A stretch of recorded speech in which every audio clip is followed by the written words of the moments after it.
Mr. Mpizi, you're on mute.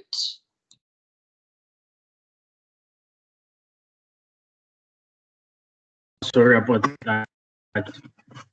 Thanks a lot, Bronwyn, about that introduction.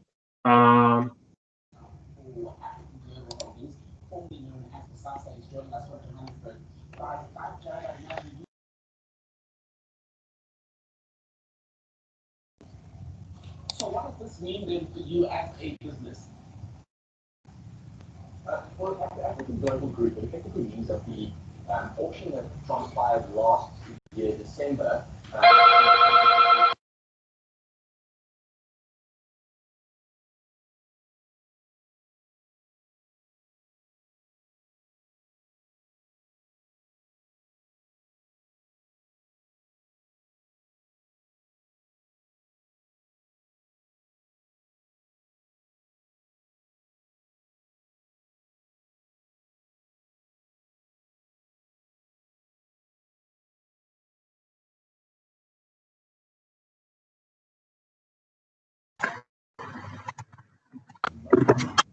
Very good afternoon, everyone. I hope everyone is having a great day and ready for us to tackle the topics for today. Definitely, I'm hoping that I will be able to add some value and also able to help you to pass this course this semester. I must say that I've had good testimonials in terms of the support provided for this course. Most of the students who have been on this course have been doing very well, and I'm hoping that I am able to add a similar support into your life, and we make sure with an effort that you'll also be providing on this course that we make sure that you will make it for this year. So quickly, without further ado, I want us to focus on today's agenda. So I'm quickly going to share my screen. And just to emphasize, today's class, we're not going to do much calculations, but as from the next class that we'll be having, we'll be doing lots of calculations, lots of referencing. So today is considered more like a theory introduction class, which covers Learning Unit 1 and your Learning Unit 2. So I'll be highlighting very important things for you that I wish you can on your side take note of. It's very important. 2 learning units, they form the basis of the rest of the units that we'll be dealing with, specifically when we are dealing with the tax framework. It's very important for me that you have an important understanding of the framework when we are covering it today. So we will start, and I will be working on a mini presentation. And then from the presentation, we will be working more on linking because the idea of the support classes is not to recreate more material for students, but it is to try and unpack on complex subjects when we are working on the module. So that is our special focus. It is to see how I can be of best help in unpacking complex topics, and also to try and make this course as easier as possible in terms of your understanding. So we try and break down the complexities around the course itself. So what I'm going to do is I'm going to be sharing my screen. So we're gonna be doing a lot of screen sharing and running through different screens because I want to follow me. And on the chart that we have, as much as I will not be having access to the chat, but please do put on your questions there. If you're feeling that I'm a bit soft, please highlight it for me there. But very important, you will see when you are clicking on the chat. So I've shared my screen currently. Please follow the mouse where you are. So this is a chat box where you see the conversations that are occurring. So if you click there, you'll be able to link to where the attendance register is for the day. And you'll be able to link as well as when you must also give today's feedback on this class. So it will also be posted there on the chat. And everything that we are going to be covering today will also be put into this team, which is linked to this subject, so that you can have this material to go through as well on your own after that class. So the first important thing is every student at UNISA has got tutorial letter 101. It's a very important tutorial letter. It provides guidance on the module information, on the assessments, on the submission of assessments, the importance of assessments, and it provides you more information. So I'm not honestly going to dwell on tutorial letter 101. And then we've got two tutorial letters that we'll be covering this semester. It's tutorial letter 102 and tutorial letter 103. So it has got all the learning units that we'll be covering this semester, from learning unit 1 up to the last unit, learning unit, which covers your capital gains. So you will see we will move on all of them systematically from learning unit 1 up until we complete everything on learning unit 7. So let me just quickly go through this mini presentation. As I say, it's a mini presentation.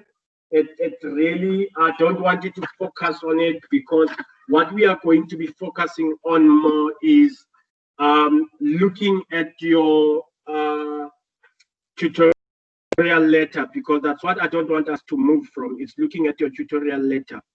So we will proceed. This is TAX2601. We are covering the principles of taxation. So the first important thing that we are going to be covering is, one, looking at what is the prescribed modules for this course. Two, we're going to speak about the face-to-face support that you have. Three, we're going to be covering the e-tutor support that you have. And then we're going to be talking about planning for this semester. And then we're going to speak about the exam technique, the online assessments that are there. And then immediately from there, we are going to be working on Learning Unit 1 and Learning Unit 2, unpacking of the two learning units. So firstly, this is the prescribed textbook for this semester, which is Fundamentals of South African Income Tax, which you must request a 2020 version. And students always ask me, what happens if I've got a previous year edition or years before? Now, this is the most important principle about taxation, is every year in February, Minister of Finance announces new tax tables, new tax reforms in terms of the changes that has occurred. And these are captured in this book. Now, what happens is, if students are still using previous years' text, then it becomes the students' responsibility to update themselves on the changes. So that's why the lecturers and us as support staff, in terms of being tutors, we focus on also informing you the importance of having this current year textbook. And you will see as we go along into Learning Unit 3, Learning Unit 4, and so on, you will start to see the importance of having the textbook, because you will start to see that now tutorial letter 102 and tutorial letter 103 are your study guides. They do not have full information on what you should be covering on your site. So these will then have more nicer examples for you to be able to be covering. And then the next one is we are looking at the face-to-face schedule. So for this one, I would love to open the schedule itself. You will see on the schedule, this is what you will see as well when you are going through the website under Western Cape region and going to online classes. You will find the initial assignment dates were 24th for the first assignment, and the second assignment was the 14th of September. And these have been revised, and UNISA has provided new due dates. Assignment 1 now due on the 7th of September because of the late registration. Assignment 2 due now on the 28th of September. Now, what is important is these extensions were provided because of students who registered late. Now, I'm encouraging you to please, on your planning, look at the 24th of August as the due date. Why? Because after this date, which has passed already by now, you are going to have lots of traffic on the system. So it becomes important that you align, you do not change your plans, especially if you are not one of the students that registered late, that you align your dates with the dates that were provided before. So you will see in terms of our planning, all our tutorials will run from Tuesdays. Please note that the dates from the 25th of August, which is today. So today we were meant to cover the introduction to South African tax system, and I'm going to be as well as touching on Learning Unit 2, which covers administration, the returns, and the assessment, because I want us to be covering the questions long, but the most one is we are covering on the 1st of September next week, when we are covering different types of taxpayers.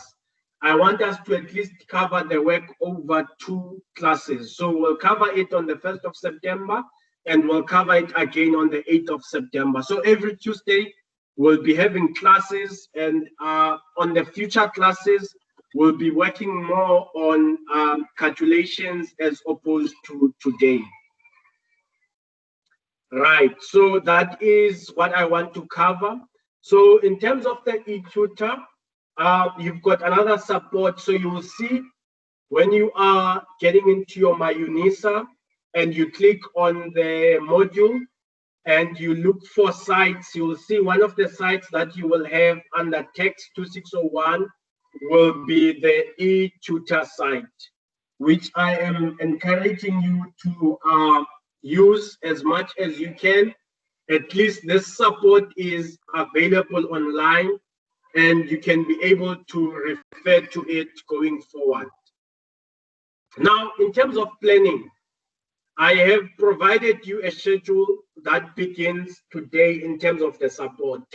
Now, planning says to me, before you come to each class, you should at least have your planning in place. So for every class that we begin to have, it is important for me that you have covered that topic on your side, because when I'm covering it on my side, you might have relevant questions, and I might be covering areas that you struggle with.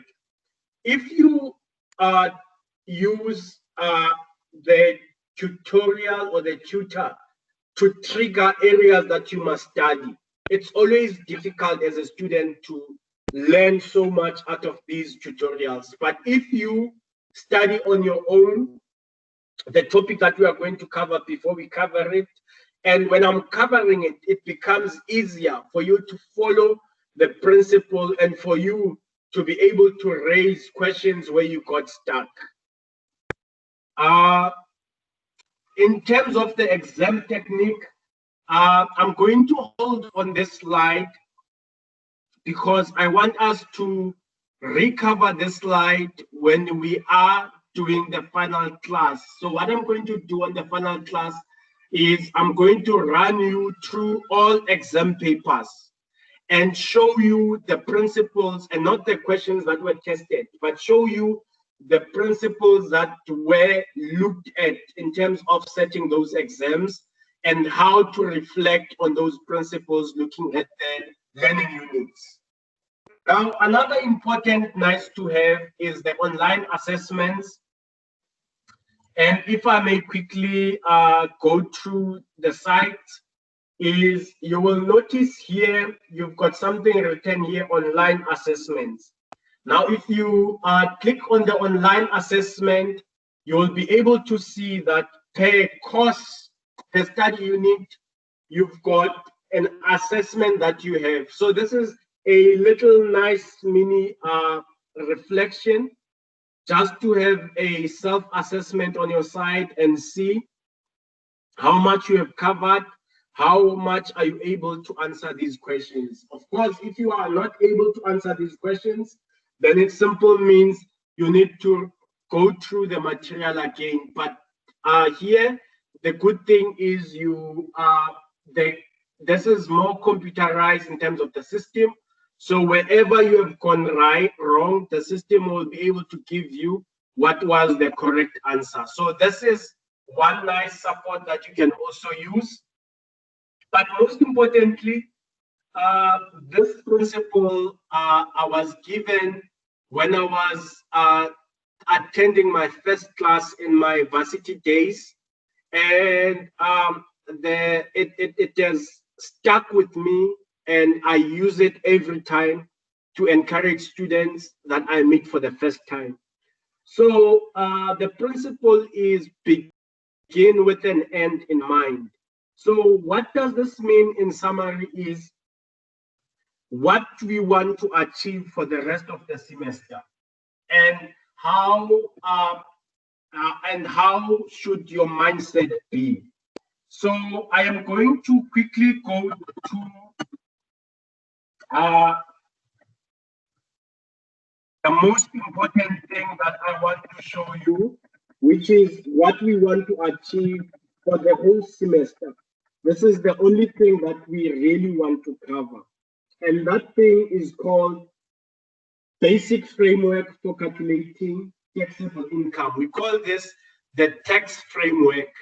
This is what we want to know by the end of the year. We wanted to have known how is income generated in a tax framework, the deductions, the allowances, the taxable income, capital gains, and how do you get to your taxable income and your tax liability as well. So that is the objective of doing this course, is we want to understand the principles that are there for one to be able to compile and complete this framework. Now, the nice thing about the exams that you guys are having, it's more online exams.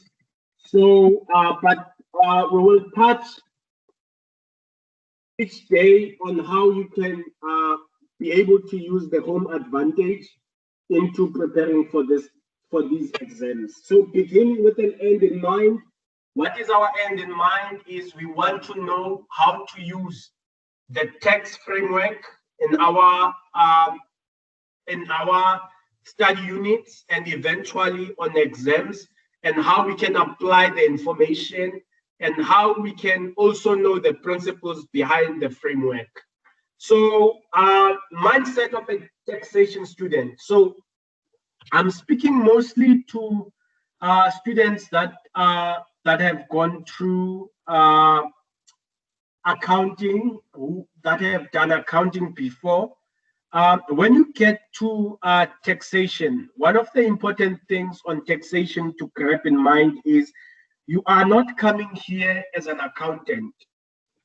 So you are coming here as a tax practitioner. So you're coming in with a bit of a law practitioner mindset. So many things that you are going to be doing are not exactly like your accounting is flowing, but the same taxation is also using accounting principles, but you will see where it differs. In accounting, we speak of expenditure. So you say revenue less expenses.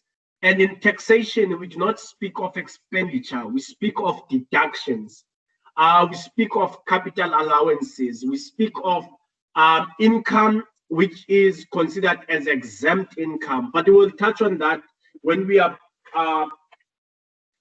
going through the whole learning unit for you to be able to understand it. So what are the objectives of study unit 1?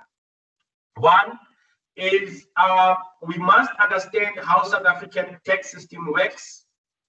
2, we must be able to distinguish between direct and indirect taxes, and together with the acts that govern them. We want to be able to classify taxes. We want to be able to look at the legal precedents in South Africa. And most importantly, we want to be able to rewrite the framework used for calculating taxable income, normal tax, and tax liability. So these are 3 different things. Taxable income is you are just saying your income less your deductions, capital allowances, plus capital gains. And normal tax and tax liability, you will see when we are doing learning unit 3, we are now touching on another sphere where you are saying that now you must know, after you have come to taxable income, who is your taxpayer and what are the tax tables and tax rates that are applicable to your taxpayer. So this is more or less the same thing that I have just covered. So how is tax levied in South Africa? So if you're sitting on your side, I would really love that you are paging on page, on the first page, which is page 11 on your study unit. So my presentation is going to run concurrently with referencing what you have in terms of your study guide. And of course, we'll be referencing as well as to the textbook when there is a need for us to be looking at the textbook. But mostly for learning unit 1, we are not looking there. So how is tax levied in South Africa? So how tax is levied in South Africa is 1, we look at it from how South Africa came about. So if you are doing anything related to public administration studies, you will know that there was a state, and then within the state, it was created a government. Now, government consists of different departments in order to be able to service the basic needs of the citizens of the state. So one of them is you need housing, you need security. So it's security services, it's essential services such as food, you need basic services such as water. So there was government levels, which were national government, provincial government, and local government, which existed in order to be able to service the citizens. But one thing that was identified in all this was the fact that within the government itself, to be able to run, there is a need for creating an income. So you need funding, you need funds in order to be able to render the services to the citizens. So one form of raising income that is there in South Africa is by levying tax on citizens. Now, a national treasury was enacted in terms of the Constitution of South Africa, and its basic duty, of course, it is to hold the grant, all the income that has been generated within South Africa, and distribute it equally amongst the departments, among the different spheres of government, your national, local, and provincial, to be able to provide services to the citizens. But one other important unit within that that has been created and it's independent, it was South African Revenue Services, which was mainly created to be able to collect funds on behalf of South Africans.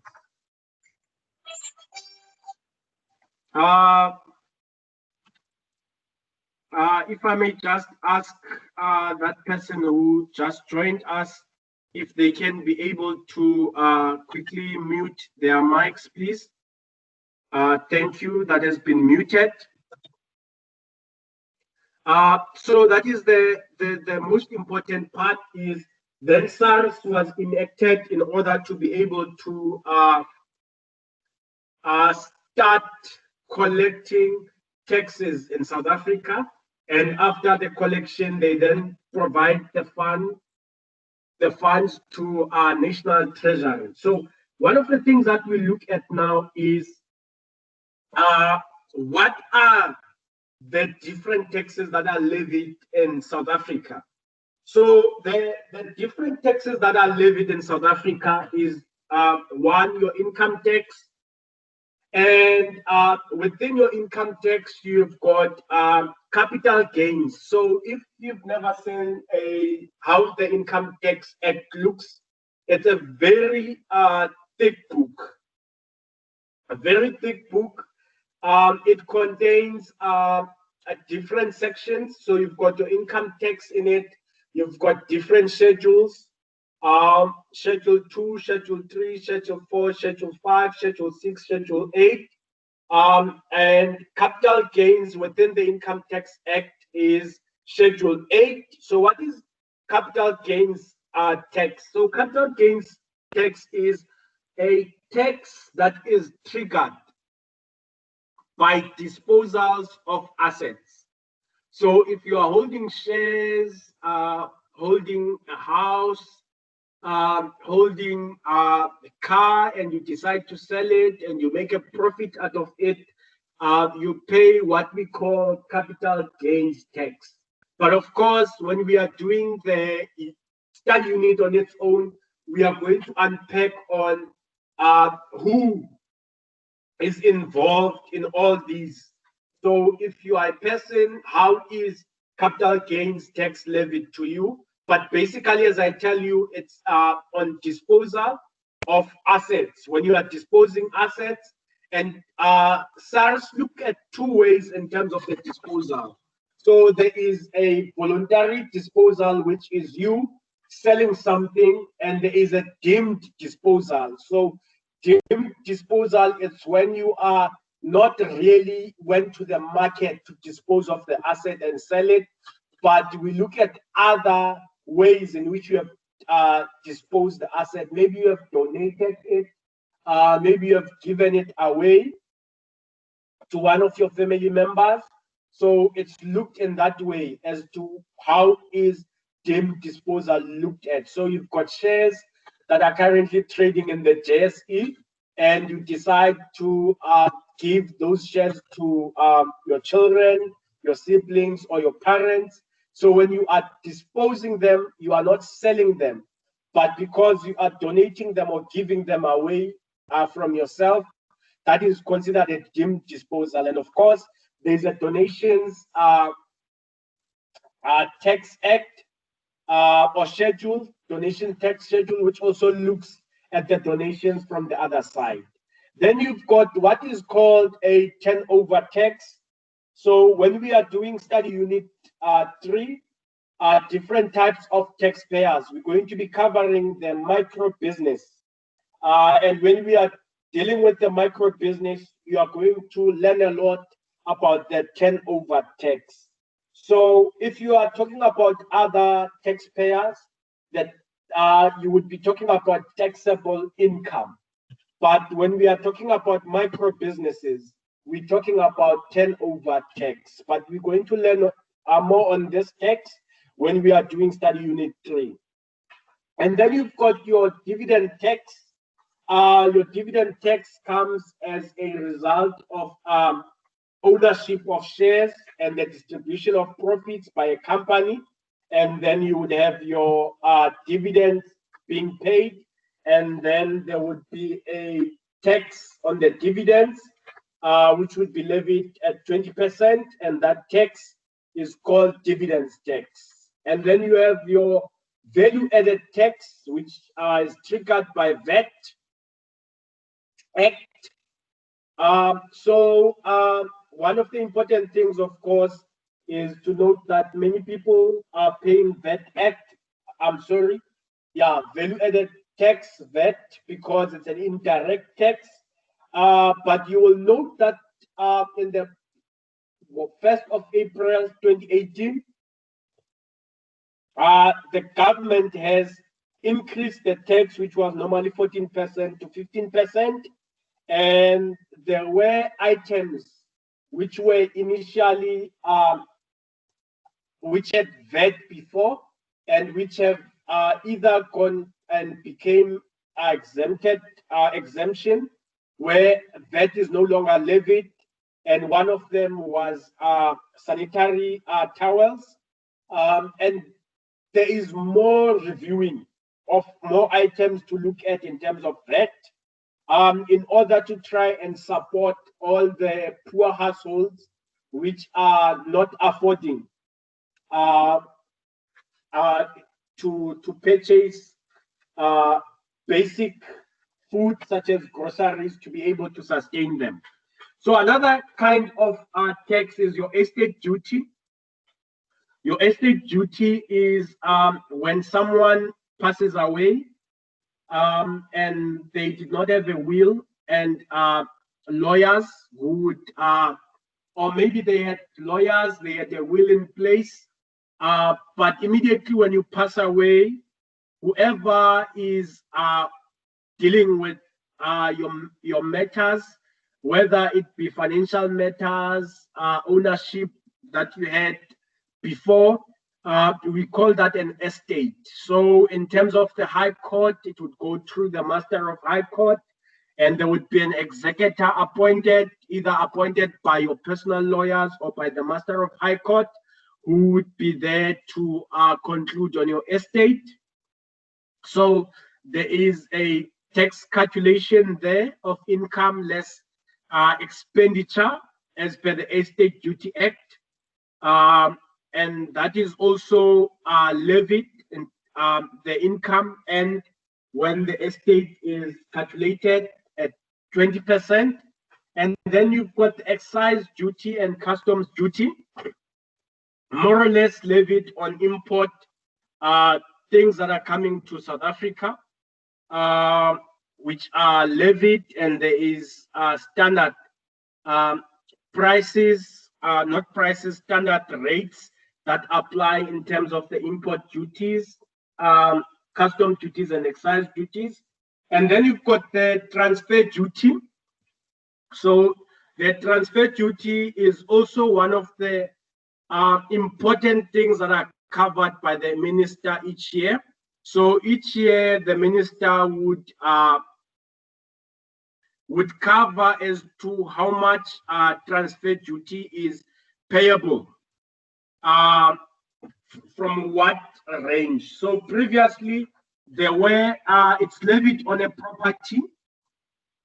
So there was property limits previously provided. So if you've got your textbook in front of you and you go to your tables behind, you'll be able to see on the calculations that are there, you'll be able to see the transfer duty from what rate is it charged. So in the previous years, it used to be 750,000. It was adjusted and it grew up until it got to 1,250. So if you are purchasing property below that value, there is no transfer duty that is payable. But if you are purchasing property starting from 1,250,000 up to whatever the highest value is, then there is value that is calculated in terms of the transfer duty. But all that is handled by the conveyancers, which is the lawyers or attorneys that are appointed in terms of transferring your property under your name. So it is levied in terms of statute on any immovable property, which is acquired by a transaction. So if you are paying any amount, that you will be charged the transfer duty. So transfer cost is something else. It is charged by lawyers. It is the value that they charge, but the transfer duty, it is charged on any property that is above value of 1 million. So anything less than 1 million, you do not pay a transfer duty, but you're welcome to always check all the ranges of how much you are paying in terms of looking at the tax tables provided by SARS each year. And this is, of course, tabled by the Minister of Finance on every budget that he does every year. Then we've got a passenger tax. A passenger tax is charged on every flight booking and payment that you do. You'll find this tax is charged. Securities tax, transfer tax, it's on things such as shares, unemployment insurance fund as well. And I believe this one you might have heard a lot about it during lockdown because it became very important when many businesses, individuals lost jobs, businesses could no longer sustain themselves, then they had to request for financial assistance via the UIF. So it's one of the taxes levied in terms of the Income Tax Act. So it's levied on people that are earning an income and that are not considered as permanent. So that's unemployment insurance fund. Another one is skills development levy, which is paid by employers to different training units within South Africa. So it's mainly meant to focus on getting more people skills improved. So that's where you get your learnership, internship opportunities. So that is your skills development levy. So these are the different incomes that are levied in South Africa, and all of them are levied in terms of the income tax. Then you've got another act which is important, which is called Tax Administration Act. If there is anything important that I want you to note in terms of the Tax Administration Act, but of course we are going to be covering it at a later stage as well when we are dealing with different types of taxpayers. And of course, when we are doing study unit 2 as well. The honors, whatever SARS does when you are submitting any documents and you confirm they are true and you make a declaration of that. Whatever SARS conclusion is on in terms of what you would have submitted to them, Section 106 of the Tax Administration Act says the onus is always on the taxpayer to prove to SARS by providing supporting information as needed. So one of the things that the Tax Administration Act highlights as well is whatever you provided to SARS as a declaration, you must have a period of retaining the documentation for audit purposes over 5 years, and the responsibility is on the taxpayer. So the Tax Administration Act highlights such things that the retaining of documents, the penalties involved, the calculation of the penalties, the taxpayer's responsibilities. So it touches on those important aspects. And then you've got your South African Revenue Services Act. So South African Revenue Services mainly is applicable to SARS on how SARS is run. So not very much important for me to cover for this particular class. And then you've got court decisions. Now, this is a very important one. Tax on its own, as you can see, it's governed by law, tax-related law. Now, one of the things that is important for you to note is that law alone is not easily interpretable. So there is interpretation notes that SARS provides.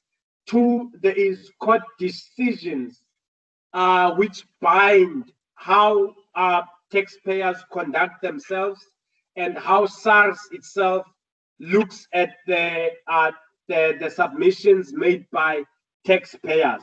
So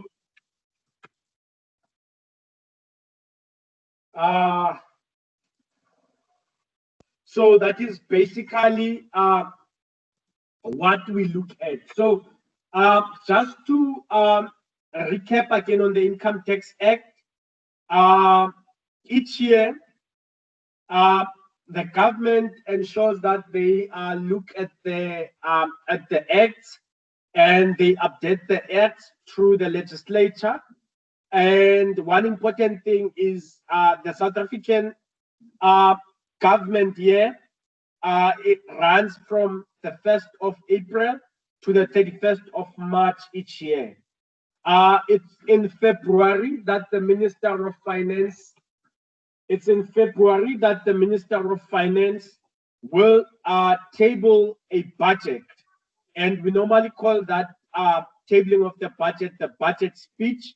And that's where he will summarize the government spending, the tax changes, the borrowing plans, and of course, touch on what many people always look at, which is what increases in terms of the grants that we have, old age grant, and of course, the SASSA, all the SASSA related grants, but including the tax rates that are applicable to taxpayers. He also touches on them. And that his speech is informed by looking at the national budget, how everything is planned. So before the national budget, you will have the state of the president's address, which is called the SONA, where the president gives us the wish list in terms of the period that they are coming into government and what they plan to do. So in summary, page 13, 14, 15 gives you the summary of the income tax and the areas that we'll be focusing on. So by nature, SARS is headed by a commissioner, and we've got a new commissioner. It's an independent institution. It's headed by a commissioner. So before, we used to have an acting commissioner for a long time, but currently we now have a commissioner which is very committed, which is Edward Kisvater, whose appointment I think started on the 1st of May. And it's an appointment which is temporal. It's made to run for the next 5 years. So SARS, of course, is established in terms of the Act. It's reporting to the Board of Directors, and the chairperson of the Board of Directors, of course, is the Minister of Finance, which is Minister Tito Mboweni. And then the next thing that we look at is the type of taxes. So why it's important for me to look at the types of taxes. So what we looked at before was the income tax, the different income taxes that we have. And we are now looking at the types of taxation. So we've got taxation levied in terms of income, consumption, wealth, and also other in terms of the classification. So you also have got a method that is used to calculate the tax. So shortly, if I may just go to where I am. So you've got different types of taxes, which is your income-related taxes, your consumption-related ones, and your wealth-related ones. And of course, you've got examples for each one of them. And you are given as well the methods that are used to calculate the taxes, which is proportional, progressive, and regressive. Proportional means the tax is levied is fixed. So, for example, for companies, you've got 28%, which has been used for many years, and you've got progressive tax. So, what does progressive tax mean? It's tax levied on individuals, micro businesses, small corporations. So, what does it look at is the more income you earn, the more the tax that you are paying. So it's tax on how much you are earning. And of course, you've got regressive tax, which is the tax rate decreases with the amount of income earned. And you are told that, of course, in South Africa, we do not have such. Then you've got direct and indirect taxes. And under direct, you've got VAT. And then you've got direct taxes, which comes from income tax, capital gains tax, and all other different taxes other than the indirect taxes. Wealth tax, it's capital gains tax, estate duties, and donations tax. And then other taxes, which are levied based on transactions that we undertake. It will be your transfer duty, your fuel levy, your dividends tax, and your securities transfer tax. So the next thing that we look at is the interpretation of laws. So how and why we are coming here is the income tax, as I've said before, it's not clear and straightforward to understand. Sorry, Mr. Mpisi, can I ask a question? I did try to raise a hand, but no one was really responding. I apologize for that. As I say, when I'm out of teams, I don't see much activity going on. But yes, you can, Mr. Schumann, am I correct? Yes, correct. Okay, yes. Okay. I just wanted to raise a question there because you just passed on now, and you said we don't have a regressive type of tax in South Africa, and I kind of like think that by the definition of this regressive tax, it says the tax rate decreases with the amount of income earned. So I would like to think that the VAT is that kind of regressive tax, because if I can make an example, someone, let's say, who's earning 500 rands, they've got chances of actually spending all of that 500 rands buying goods and services. But someone who's, let's say, earning 1,000 rands, maybe he might use 900 rands and leave the 100 rands without using it. And that will affect his tax rates with regards to his income or her income that is making. That's my question. Can you provide me clarity on that? Thanks for that, Mr. Shumani. The examples that you are giving and your interpretation on regressive tax, remember when you receive the income, because that is where we must have a starting point, is that your income is taxed if you, whatever type of a taxpayer you are, whether you are an individual, a company, micro business, a small business corporation, a closed corporation, a partnership, a farmer, consideration of all taxpayers, all your income goes through a taxation.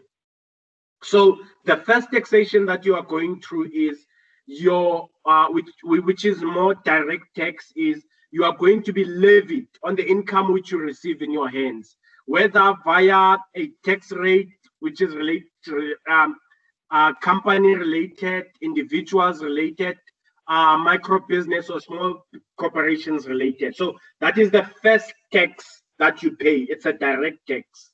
Then the second tax that you are paying, which everyone is paying, becomes the indirect tax. So the indirect tax would be your VAT. So when you are looking at goods that you are buying or services, you are looking at the whole amount rather than looking at the VAT amount. Even if you are a company that is registered as a VAT vendor, you would still be liable for submitting a VAT reconciliation of income, which is input and output every month, depending on what category you are in terms of the VAT registration. Now, what does regressive tax mean? Regressive tax means it's a different kind of tax now, because it says it's a tax, the tax rate decreases with the amount of income earned. So in South Africa, the income is what is triggering the tax rate that you must be charged as an individual. So it's not another way around where as you are given this income, your tax rate decreases.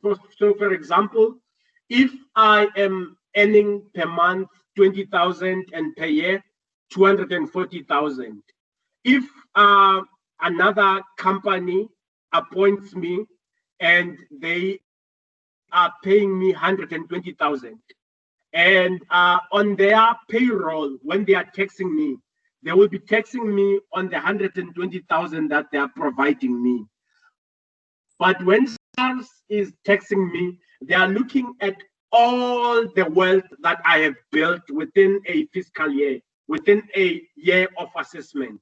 So they will be looking at the 240,000 plus the 120,000. And that is how we are saying in South Africa, we've got a progressive tax, because it looks at all the amount of income earned. And we do not have a tax rate that decreases with the amount of income earned. So it's not like the more amount of income you're earning, the more the tax will decrease. Why is this specifically given to you for this module is, this is one of the questions that are asked in a multiple choice format. So in other worlds where this is applying to, it applies to low income earners and not to high income earners. So it is a different type of a income tax act. It starts from there, where there is a law specifically catered for low income earners. But in South Africa, you've got an individual tables which tells you the minimum amount that is there before you can start to be able to pay tax. So that's how these two work hand in hand. So I hope I was able to answer you, Mr. Shumani. Okay, yes, I hear you say. I was just referring on VAT, but I think you did answer part of my question. But I was just saying that the VAT, The VAT, Yeah. it has like an effect of like regressive in terms of now when you are buying goods and services, because someone who's Not earning entirely. less. Not entirely. Remember how you are looking at it is you are saying you are paying an indirect tax. So it's the transaction is about paying. It's not about how much income you are having on your side. It's about you paying. That's what is triggered by VAT. It's not how much is in each person's pocket. How many items can you buy? But it's about uh, any item that you are buying. Remember, not all items are VAT. Uh, they've got VAT on them. So you've got zero-based items where you do not charge VAT. You've got exempt items from items that are exempt from tax. So you must look at it from both ways. Okay, so okay, now I understand. Thanks a lot. All right. Thanks a lot, Mr. Shumani. And then, so we have said, moving on to interpretation of tax law, we have said the Income Tax Act is not a very easy standard to read. It's more written for law practitioners to be able to apply. For us, coming from a bit of some commercial experience background, we use interpretations that are provided by SARS. So it's different interpretations. And we also use the court decisions that have been applied in the past. So how are the court decisions? So one, the courts have got the authority to interpret and apply law vested with them. Courts are independent. They are subject only to the Constitution and the law. They apply law and Constitution impartially without fear, favor, or prejudice. The decision of the courts bind to all persons to whom it applies and all organs of state. The courts, they follow their own decisions unless there is a good reason to depart from such decisions. And of course, there is a hierarchy that is followed by the courts, which is the highest court is your constitutional court. You've got the Supreme Court of Appeal, the High Court of South Africa, Magistrate Court, the Board of Directors. So the Magistrate Court would be your tax court. And then you've got the level of a commissioner where everything starts. But we're going to speak about the legal remedies soon. But this is the hierarchy of courts from a tax background. It's a constitutional court, Supreme Court of Appeal, High Court of South Africa, the Magistrate Court, the Board of Directors, and the Commissioner. One of the things that I want you to understand about them is the Constitutional Court is located in Pretoria.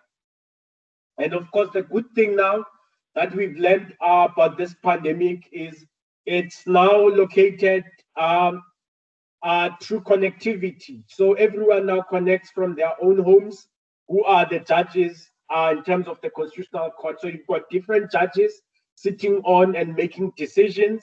You've got the Supreme Court of Appeal, which is in Bloemfontein as well. That one, it has got different judges as well. You've got the High Court, which also has got different judges. And the High Court of South Africa is at a provincial level. So in each province, there is high courts, and in other provinces, there may be even more than one high court. Then you've got the Magistrate Court, and then you've got the Board of Directors, and then you've got the Commissioner. So in terms of the legal remedies, how and why we are talking about this is informed by how everything starts. So how everything starts is looking at your page 19 of your study guide. Page 19 of your study guide, it's how everything starts. So the first important thing which we are going to cover now when we are touching on Unit 2 is there is a process to register to be a taxpayer. So it's not an automated function that every South African citizen has got a automation into becoming a taxpayer. There is a process that is followed in order to be a taxpayer. And now once you become a taxpayer, there is an annual declaration in the form of a submission that you have to do to SARS. And that submission follows a process. So one, you are doing a submission, and then there is an assessment that is provided by SARS, which is assessed in terms of the income that you have submitted. Now, if there happens to be a disagreement where you are disputing the principle that is being followed by SARS, most of the time, this has to do with people ending up owing SARS. For example, SARS has implemented a new method this current year, given the National Disaster Act that has been implemented by the President, effective on the 26th of March, which touched on important principles that must be applied by everyone, which includes social distancing. And SARS has automated a function to do tax submission, so that by doing that, they said every taxpayer does not have to go to them.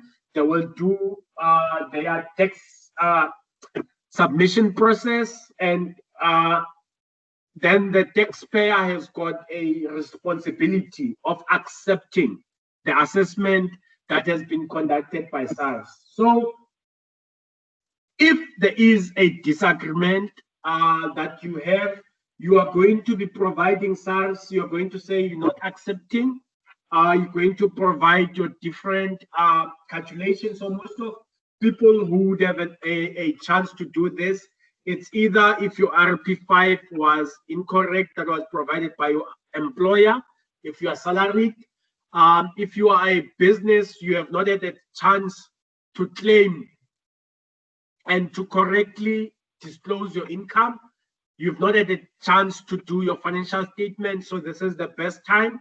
You've not had a chance to calculate the deductions, allowances that you are going to be claiming on your income. So SARS is going to give such an opportunity for people who do not accept the assessment. But if after doing that process you disagree with SARS assessment, now these are the legal remedies that you have. One, when you have to lodge an objection. And I'm going to speak briefly about the importance of this. You are going to lodge an objection, and there is a time validity as to when you can actually lodge an objection. You can lodge an objection with SARS within 30 days of receiving an assessment. So it's 30 days from the date of the assessment. So what is this 30 days? Is it days that include weekends, or is it business days? The 30 days is business days, Monday to Friday, excluding weekends and public holidays. Why am I saying this? Is it's important that you capture it, because it's part of the multiple choice questions that are going to be brought to you.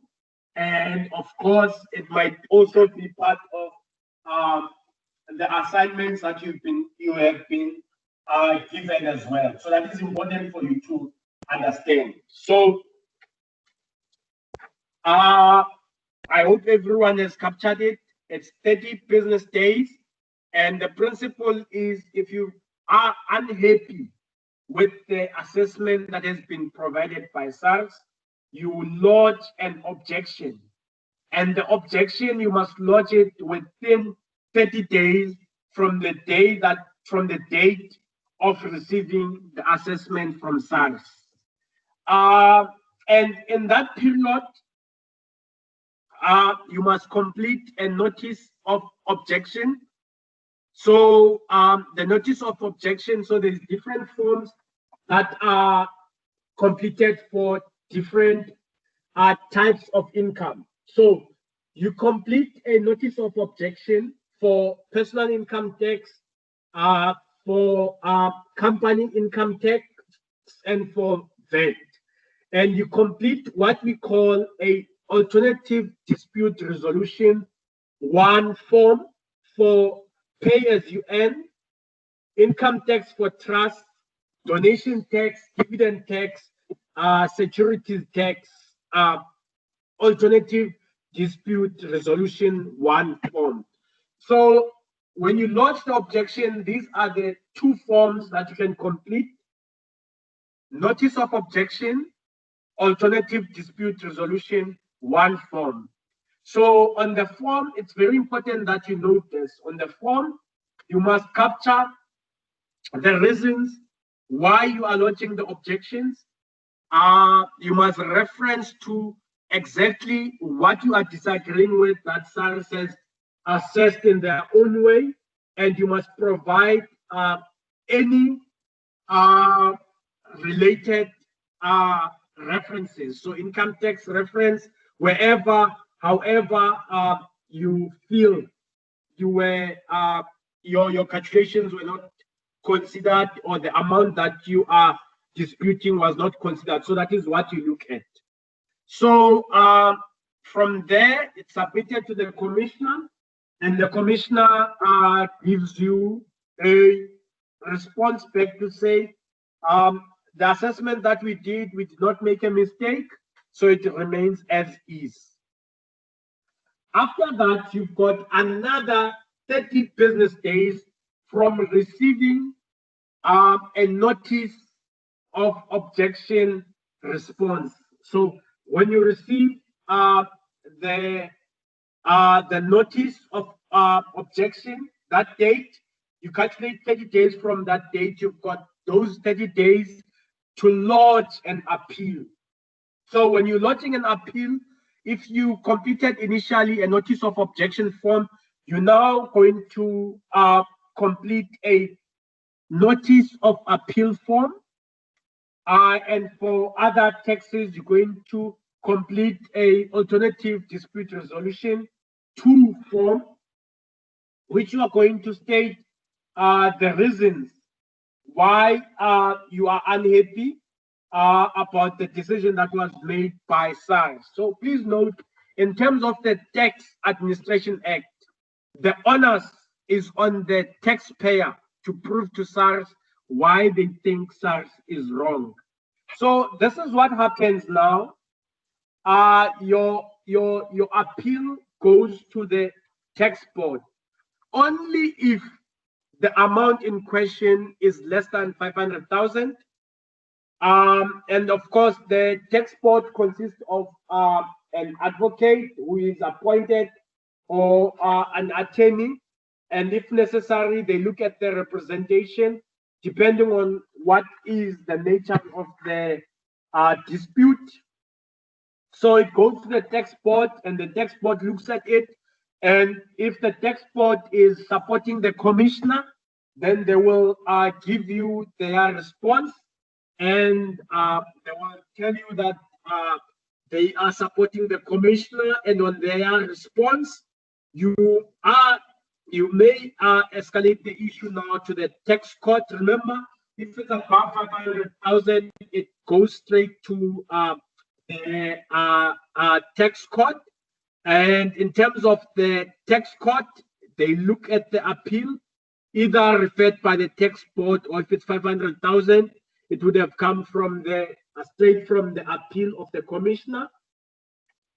And then they hear the case. So the tax court now will be like a judge. There will be someone who will be representing SARS, and of course the taxpayer representation. And then they will hear the 2 sides of the story. And then there will be a judge who will be laying a judgment after hearing the 2 cases, and will provide the outcome of the hearing, and depending on how it goes, then it will go to the next high court. If you still have got an appeal, you're still not happy, and there it sits with more than one judge, and then they listen to your story from both the High Court and the story from both the SARS perspective and the taxpayer. They look at it, and then they apply their mind, and then they give the judgment. Now, from the High Court, now this is what is important for you to note. Whatever decision that is made by the tax court, it will bind the tax board and the commissioner. Whatever decision is made by the High Court, it binds the tax court, tax board, and the commissioner. And one of the important things, of course, to look at from the High Court perspective is the High Court has got the jurisdiction in that it is applying to provincial divisions. So it only applies to the province. So the Cape Town High Court does not have power to change or to bind what the another province high court will decide. Similarly, so all the different high courts are only binding the tax court and nothing more than that. So from the High Court, you can go through and appeal through the Supreme Court of Appeal. And the only reason why you would go to the Constitutional Court is when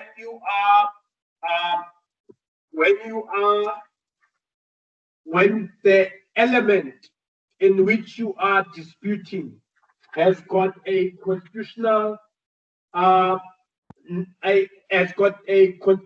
nature in it. So it's not just an amount which is accounting or tax interpretation, but where you may feel your rights in terms of the Bill of Rights have been violated, and then you would go this direction. So then one important thing for me that I wish you can look at is page 22. Page 22 shows you the citation of the courts as to what kind of abbreviations that are used. So ITC, CATC is for the South African Tax Court, HC, High Court, Supreme Court of Appeal, Constitutional Court, and then you are given what was there before and how are the court cases looking like now. Why we are touching on this? It's because we are going to be touching on this again at a later stage.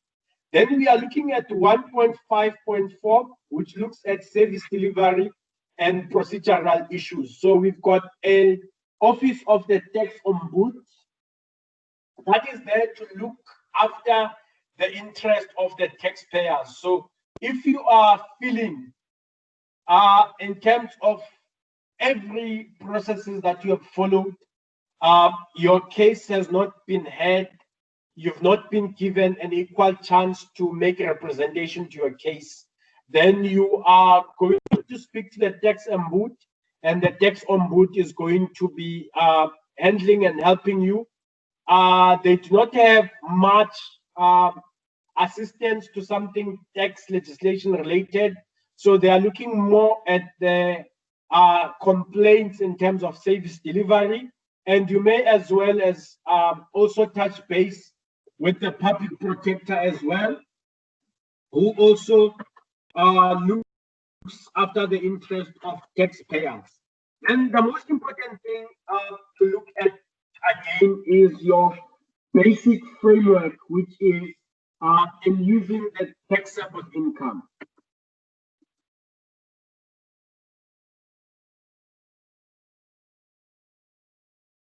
So one of the important things in looking at this is, firstly, we've got income, less deductions. So this is where I want to come in.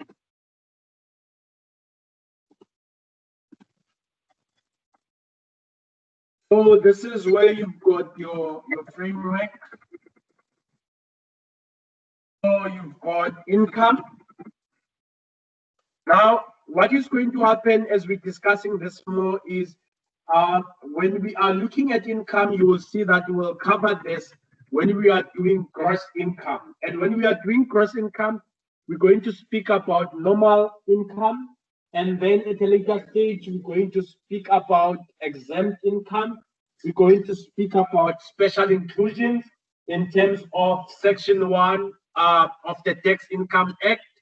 And then we're going to be looking at under this deduction. So in terms of deductions as well, you are going to have general deductions,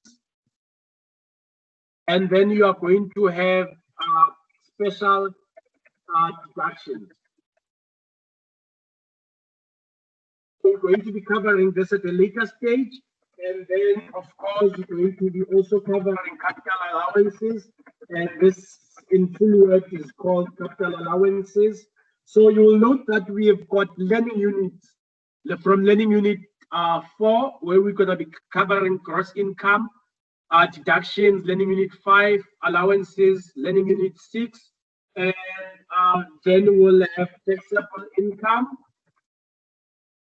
which is before capital gains tax, and then we're going to have here something called taxable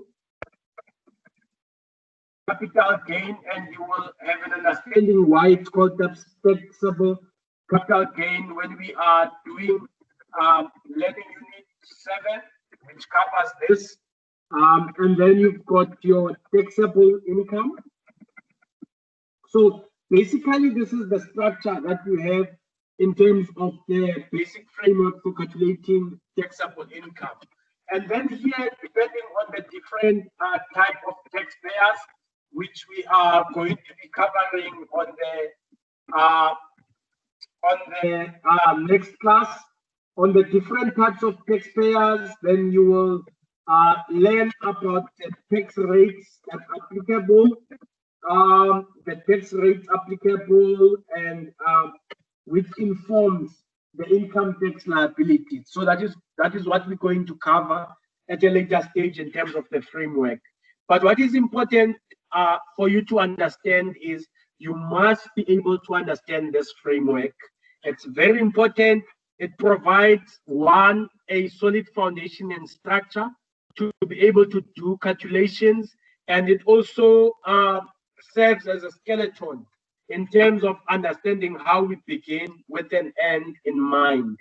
So we're going to be covering this at a later stage, of course, when we are dealing from learning unit 3 up until we continue. So to wrap up about study unit 1, government needs money to offer services. Money is collected in different forms of income, and we spoke about the classifications of taxes into what we had covered and what we discussed along, and Mr. Shumani had a question as well as a question on it, where we spoke about income, consumption, wealth, other proportional tax, progressive, regressive, direct tax, and indirect tax. And then we move on, and the reason why I'm moving on a bit is you will see when we are doing learning unit 3, we will need as much time as possible. So I'm just going to do an introduction on learning unit 2 so that when we recover it again, you are almost covered, because when we recover learning unit 2, it will be more of us focusing on questions. Learning unit 2 we'll cover in the next class, but we'll start with questions when we're covering learning unit 2. So just to cover self-assessment questions, please cover these on your own. Very important for you to understand. I'd really love you to please test your knowledge on these and be able to answer them after going through your notes. Question 5 of this says, to which date does the 2020 year of assessment refer with a taxpayer who is an individual, a taxpayer that is a company? So very important, individuals. Tax year starts on the 1st of March, ends on the 28th or 29th of February. And for companies, it depends on the company's memorandum of agreement, how the financial year is structured. So it depends on the financial year. So you will note in terms of Unit 2, we are starting to speak by administration, the returns, and the assessment. So when we're saying administration, we're speaking about the registration process. When we're speaking about the returns, we're speaking about the income tax returns. And then when we're speaking about the assessments, we're speaking about the output of what SARS has looked at in terms of the return. So administration covers the registration of taxpayers. So you will see when we touch on questions on the next class, the registration of taxpayers by any taxpayer, whether an individual, company, or trust, you become liable for registration when you have received an income in your hands.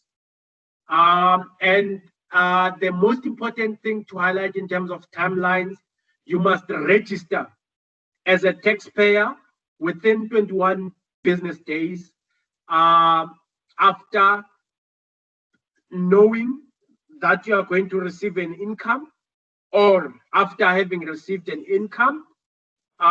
You must visit a SARS branch, or you must go through the e-filing where you register yourself online on the SARS branch, and you are going to have a income tax number, which is called income tax reference number. So anyone who receives an employment income must register. I believe many of us, when we looked for jobs, that's one of the things that we were told, please bring on your income tax number. And when we're dealing with income tax returns, is after you have received an income, you do an annual return. So what we call a year of assessment in terms of tax, you call it a year. So 1st of March to end of February, SARS calls that a year of assessment. So each year, each taxpayer must submit a tax return, ITR 12 for individuals, 14 for companies, and there's a and SARS has developed how this must be done so that it's easier to assess it. And SARS provides an assessment after the returns. And after the assessment is provided, it's either a taxpayer will owe SARS, or SARS will owe the taxpayer, or no one will owe another one. So if there's no one who owes another one, it's simplified. But if you, as a taxpayer, owe SARS, one important thing is SARS, after a certain period, which is indicated on the assessment, you'll be liable to pay penalty for not paying back the amount that you owe, and you'll be liable as well as to pay interest on that amount. So SARS will charge you those two things. We have covered the issue of lodging an objection. So this is almost a repeat of that, and penalties are also highlighted. And tax practitioner is administered by the commissioner. So there's a process to register to be a tax practitioner, which is followed, and it's available on the SARS website. So the next time that we meet, we'll be doing question on Learning Unit 2, and then we'll start with Learning Unit 3. We'll do questions on Learning Unit 2, and then we'll begin with Learning Unit 3. So what we are going to be looking at that I want you to do for me is I am posting this question. It's meant to be a quick objective test of what we have covered today. I would really love you to quickly do this for me. In the meantime, what I'll be doing is I'll be looking at whether you have completed the attendance register. Right, so lovely. We also on the chat, we have been provided where we will be providing feedback for today as well. So quickly, I would love you to look at this question. It's an objective test. It's 34 marks in total. I really want you to just quickly attempt it. It's a consolidation of the assignment and exam questions that have been asked previously, and just a summary on Learning Unit 1 that we are going to be covering.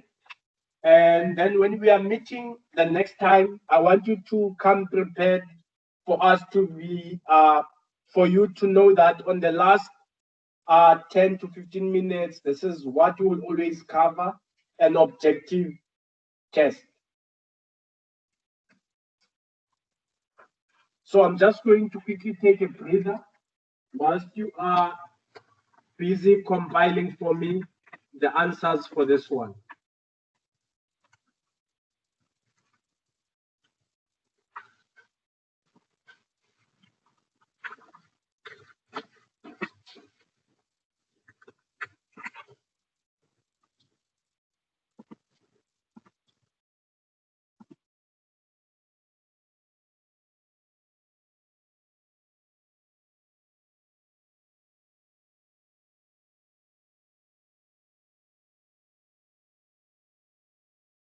Hi, Mr. MPC. How do we compile your answers? How do we send you the answers?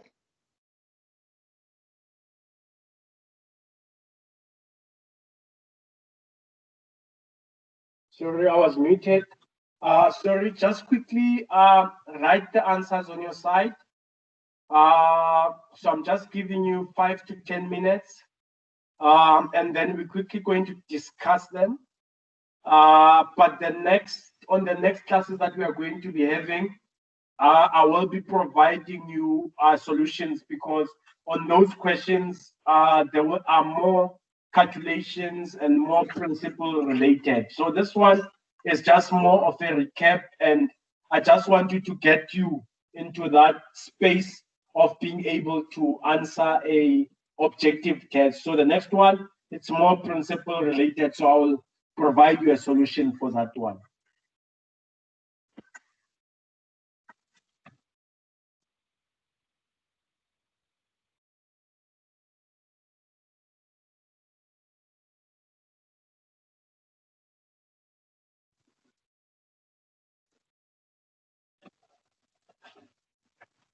So at 5:37, we'll be just talking quickly on the answers.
All right.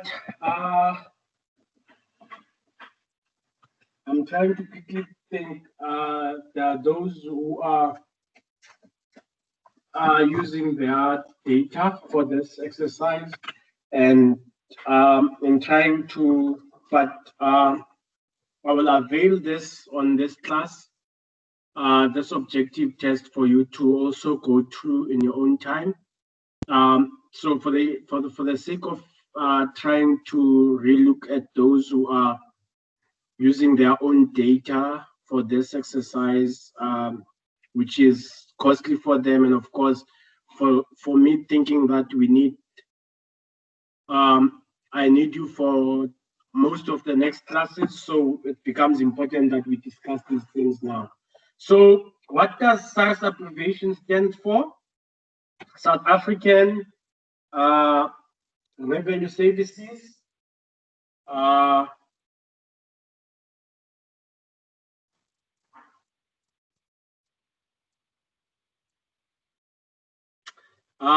Who is the SARS commissioner? It's Edward Kisvetter.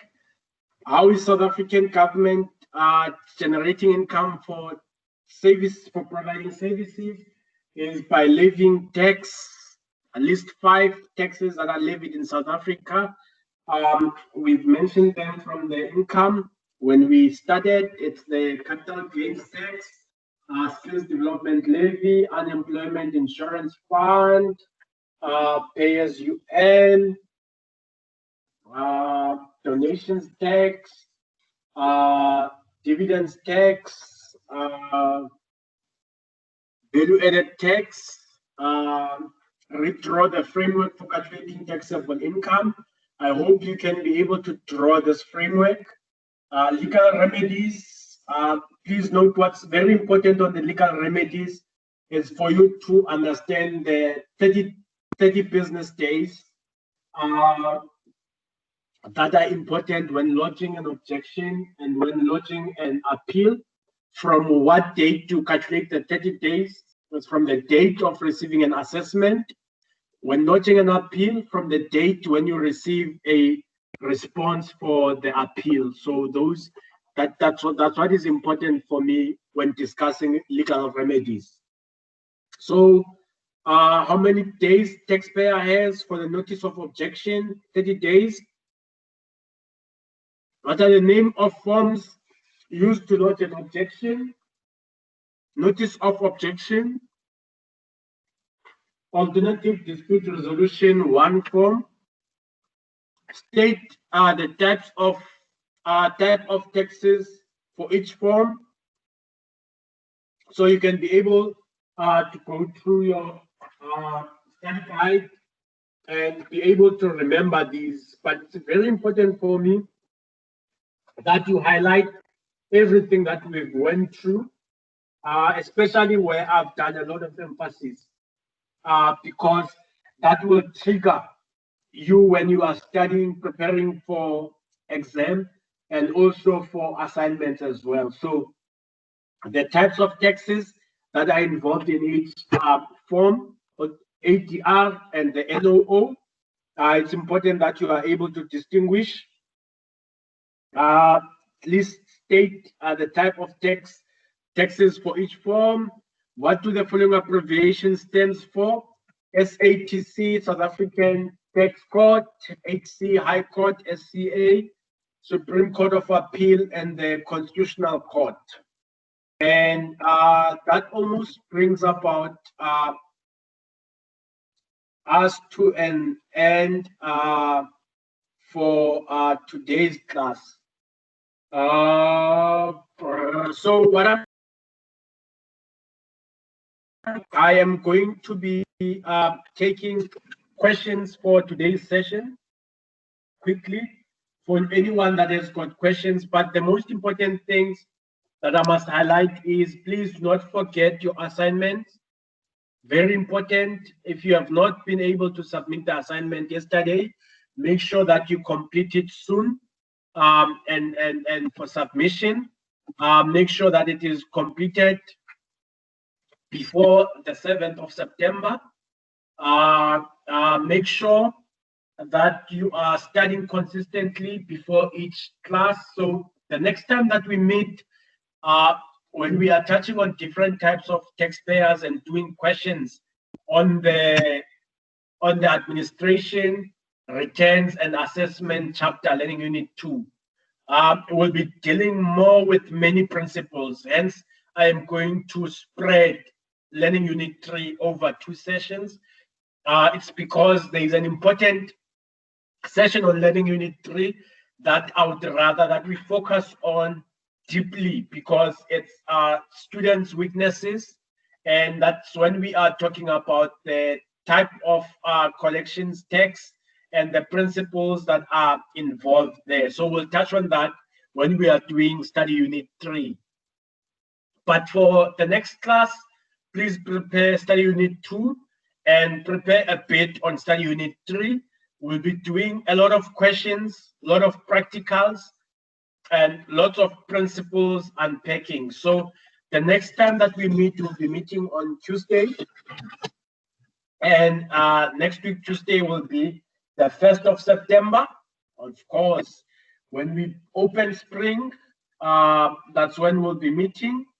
And I hope this kind of a setup will be able to help you to understand tax more. And of course, our goal is for you to get a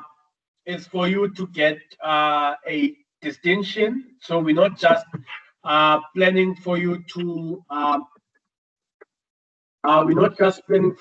pass, but we are working for you to get a distinction. Davis ML, please note, I've just typed in the name of the commissioner on the chat to make it easy. It's a pronunciation issue. It's Edward. He's Veter. I think I might not have that correct in terms of the pronunciation, but that's the name of the commissioner that we have. So can I please see if we have got any questions for today?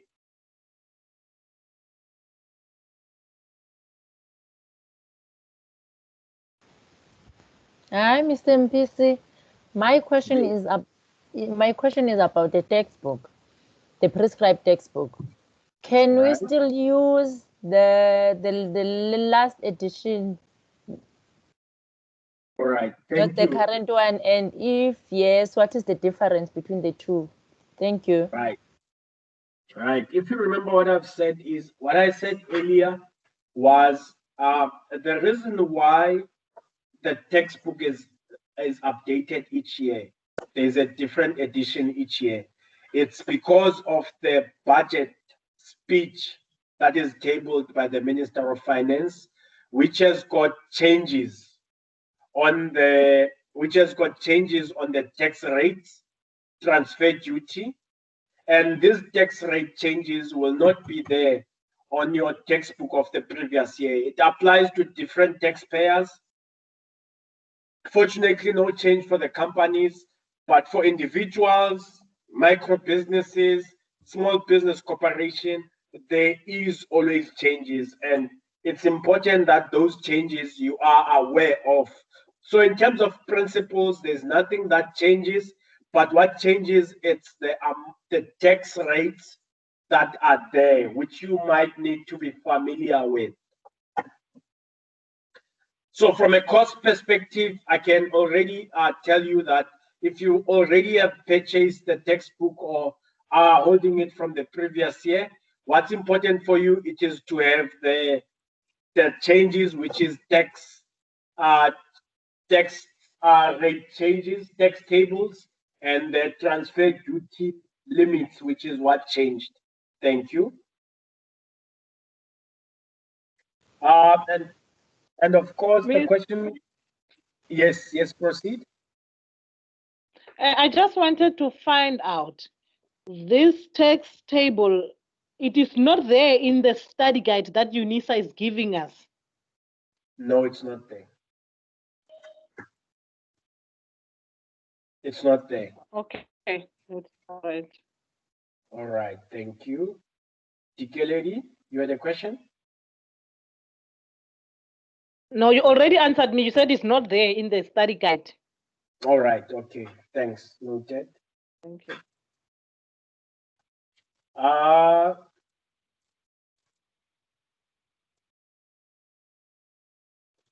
Karabo, the changes, it's the text tables, which you are going to need when we are doing study unit 3. You will see when we are doing study unit 3 how you will need those changes, because you will not have them in the older textbooks. So we'll talk about it next week, but it is the text tables and the rates. That's definitely what has changed this year, and you will not have that. But we will talk about that when we are doing study unit 3. You'll be able to capture that. And that included as well things such as your transfer duty. So one thing that I will do, let me make a note of this as well, is I will try to get hold of the budget speech, and I will show you when these changes are made and how they are coming to your textbook.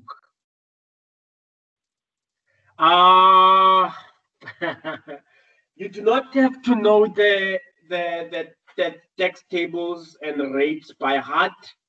On the exam, they will be provided, but you will see why you have got to know them, because you are going to need to know how to apply them. So to apply them is not just an easy exercise.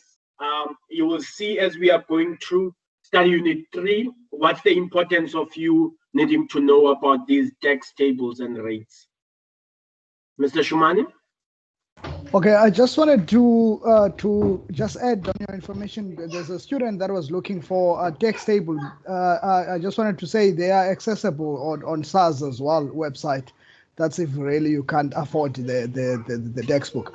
Another thing that I just wanted to ask you, Mr. Mbisi, was the text tables that we're gonna use. They are the one for the financial period of 2020, which means that the last period, not this period. Yes, the text tables would be for the year that started in 2019 up until 2020. 25, and okay. And that is called 2020 year of assessment.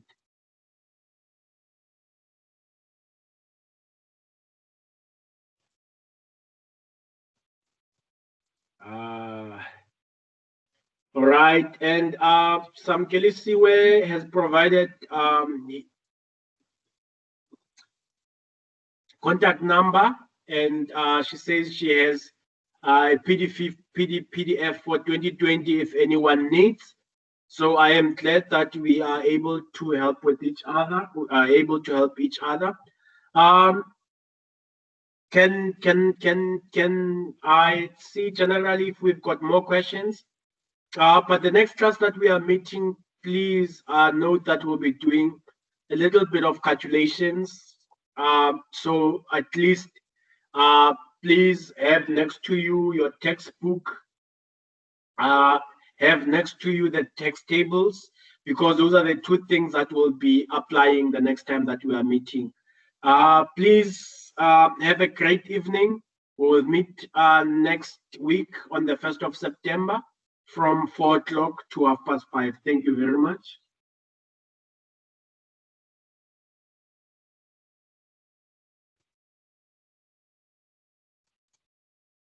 Thank you, Mr. Mbisi. Bye. All right.